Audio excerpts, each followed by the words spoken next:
You can't tell how someone feels just by looking at them or what they share online. To the outside world, our lives may look perfect, even if in reality they aren't. I'm always worrying about doing well at school, and with the end of year test coming up, I'm not sure how much longer I can cope. My thoughts swarm around my head, sometimes keeping me up all night. Some days it's just all too much, and I feel like I'm lost in space. When I did badly on one of my tests, I just about kept it together until I got home. Then I broke down crying in front of my mum. She listened for a bit, and then she told me that, just like physical health, we all have mental health. It's our feelings, our thinking, our emotions, and our moods. She then said that feeling down, angry, and stressed is a normal part of life. Just like it's normal to feel happy, confident, and carefree sometimes. We all have positive and negative emotions that come and go based on what's happening around us. These are everyday feelings. Good mental health means experiencing negative emotions. It's not always about being happy. Mum can relate to the feelings of stress. So when Mum suggested I take a break from everything and do something I enjoy, I actually took her advice. So I made myself a hot chocolate, snuggled up in a duvet and watched a film. And you know what? Afterwards I felt so much better. Mum should take her own advice. Most of us only ever share the good things. We don't like to share how we really feel. Every morning when I wake up, negative thoughts stream through my head.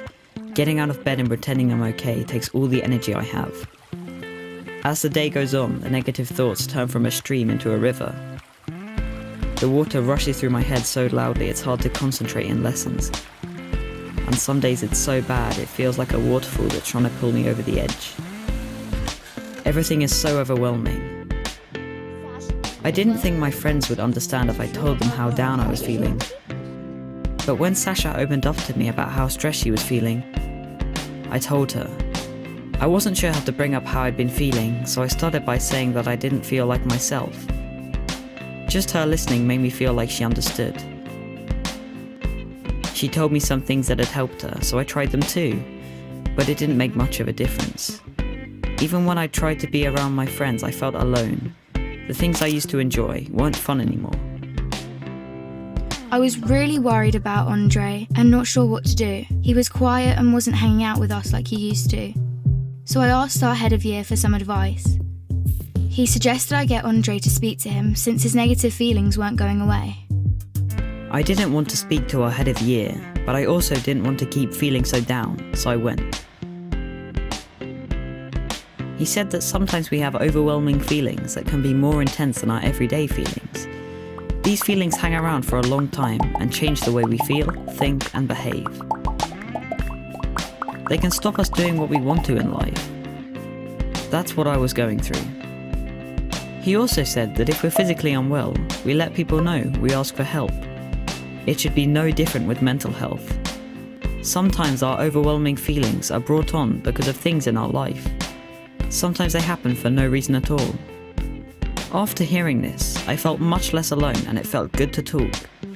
Scientists have found exercise can help when you're feeling low, so our head of year encouraged me to sign up to the school football club, which Sasha was already in.